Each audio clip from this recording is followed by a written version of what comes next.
Francisco is a farmer in the valleys of Sucre, Bolivia, where producing a wide variety of potatoes and vegetables has been a source of pride for generations. This place is called Miskha Mayu, Quechua for early planting season. In the past, the Tans River made the valley green even before the rainy season.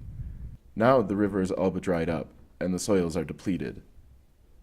As a result, many farmers are struggling to meet their daily nutritional needs, much less to provide produce to others in the marketplace. At the annual potato planting, Francisco and his community gather to ask Mother Earth for a successful harvest. And they need all the help they can get, because across the country, Bolivia's staple food is in danger. Before, when it rained, we were able to produce enough. But now it doesn't rain the same as before, and there's less production. Now it's very hot.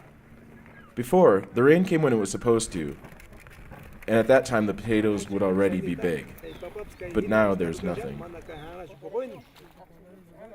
This change in weather patterns has brought climate change expert Mario Avalos to this village.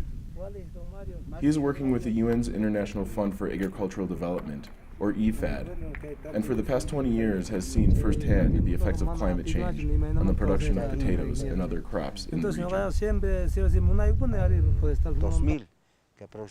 In 2000 started the time of considerable changes that were seen in the communities.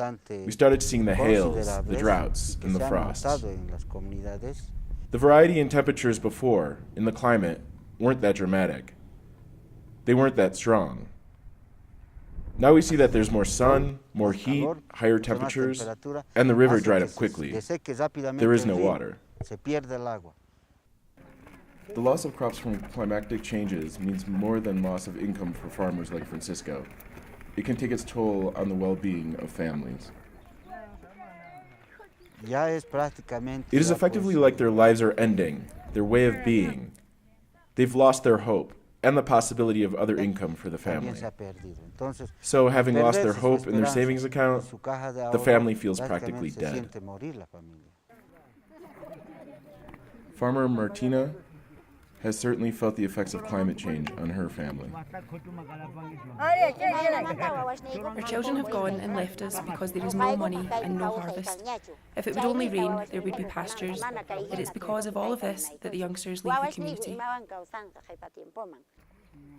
Martina, Francisco, and other farmers here have tried to do something about this. With less livestock surviving, they have less fertilizer. So over the past several years, the community has developed a system of organized, collective compost creation to enrich their soils. To prevent all this suffering, we have started to prepare our own compost, because there is no production.